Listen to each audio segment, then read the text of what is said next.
Shalom Dammit! This is Rabbi Sol Solomon with a Rabbinical Reflection for the week of March 23rd, 2014. When it's raining outside and I have to go driving somewhere, I hate it because the roads are slippery, it's hard to see, I'm stepping into puddles getting in and out of the car, and at night you can hardly see where the yellow lines are on the road, so you're all over the place. Rain makes everybody drive like people from Massachusetts. Worst of all, when there's a downpour, you have these great honking rivers in the street, and you try your best to steer clear of them so you don't flood your brakes. This is a normal response to automobiles and water. And yet, there are women, crazy women, who feel compelled to drive their vehicles into the ocean, usually with other family members in the car. Where is this coming from? It happened again just 2 weeks ago. A pregnant mother of 3 from Florida was having trouble with her husband. So she packs the kids in a minivan, and on the way to her sister's house, she says, "Oh, I forgot to pack lunch. Let's go get some fish from the source."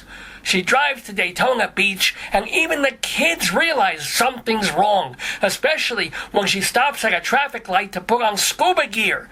Her oldest son tries to wrestle the steering wheel from her, but she still manages to dunk the car in the ocean. Lucky for the children, witnesses were there. They swam over and pried the kids out of the back seat. Meanwhile, Mama starts walking down the beach in a daze, which is where police pick her up and arrest her for attempted murder, child abuse, and blinding a school of trout with her headlights.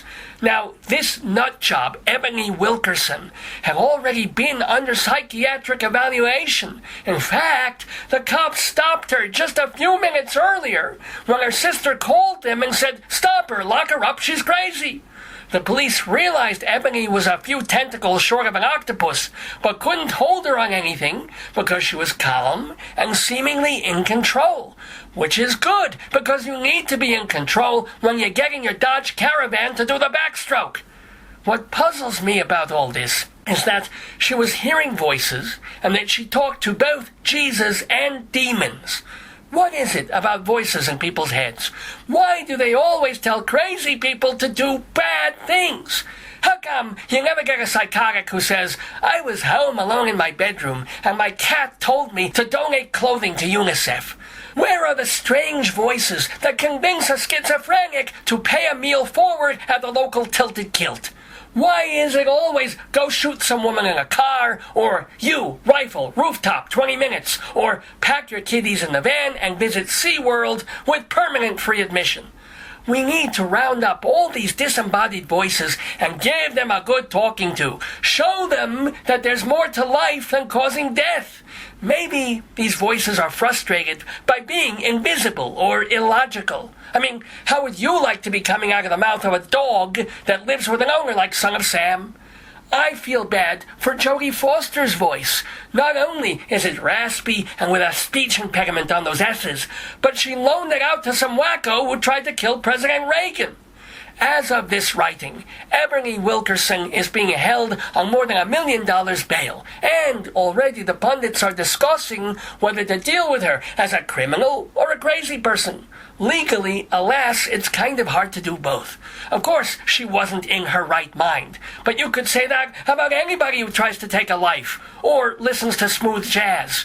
I just hope some scientist somewhere comes up with a pill that a lunatic could take and it scrambles the voice in their head, the way cable TV used to scramble the porn channels. Not that I would know about such things, but the pill would function as a prophylactic buffer.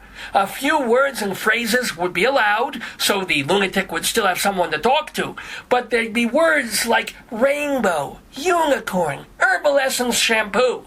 However, words like murder, devil, car keys, Second Amendment, these would be so garbled, by comparison, they'd make Ozzy Osbourne sound like Charles Osgood. It is my hope that one day we'll have a better understanding of the true workings of the human brain, especially how a switch gets flipped and suddenly a normal person goes stark raving Wilkerson.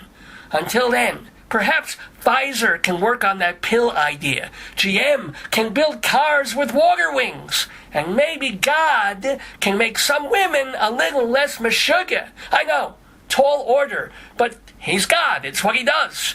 Unless there are voices telling him not to. Ay. This has been a Rabbinical Reflection from Rabbi Sol Solomon, Temple Sons of Bitches in Great Neck, New York.